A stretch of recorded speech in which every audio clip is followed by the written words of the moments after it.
And we take a look at Heat 1A and how things began on the Columbia River. You see that Zenetics boat got the inside spot. That's a great start for young Greg Hoff. He keeps the Bud and everybody else off to his right. We know he'll be tough from there. That is Nate Brown and the Oh Boy Oberto, who leads the field across, but he's way on the outside. Outside a disadvantage, obviously, as you look at Bernie Little there. We can't get him.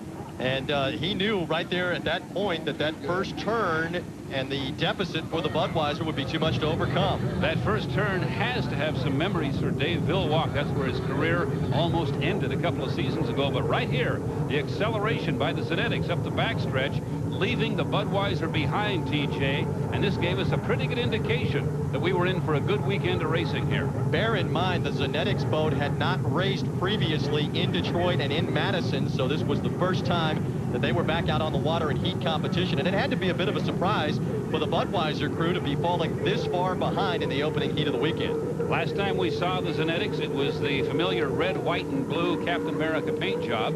The all-new green goes to the front right away, and the Budweiser not gaining on him, TJ, and that's the way they finished. However, fuel problems again for Zenetics, much the same way as all the way back in Evansville, so no points for them. So even though you're going to see some celebration, later on they would find out that it was disappointment, but here was Greg Hopp immediately after Heat 1A. Good job, man. You realize, young man, that since Angela here painted your boat green, you're undefeated. I say we just keep painting it green every day. The start we saw you pull on Villwock was exactly the one you practiced earlier. Yeah, that was pretty much exactly what we practiced, and it worked out that time. So the start was right on the money, and Dave was back a couple seconds or half a second. That's what it takes to win one of these. You got to be on the inside and flying.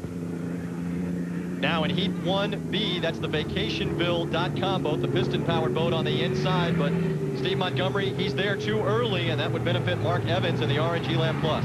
You see the orange and yellow boats coming by right now. That's the York over on the inside, the Elam on the outside, the orange boat, and the other green boat, which looks a lot like Greg Hoff's, is indeed Zenetics 2, driven by rookie Terry Troxel in his first race. So you're not seeing double there, and take a look at the acceleration from the Elam Plus. We saw the Zenetics folks looking very strong in the opening race, and that Elam Plus boat very strong also. A Heat 1B win for them. And you take a look at the way that things finished up in 1B. Keep in mind the points build towards the final. Elam collecting 400. Mark Webber in the York Heating and Air coming in second. A congratulatory handshake there from Bernie Little, as Steve Montgomery talked with Mark Evans after the race. So you has to be in lane one if you're going really, really fast. Yep, I think so.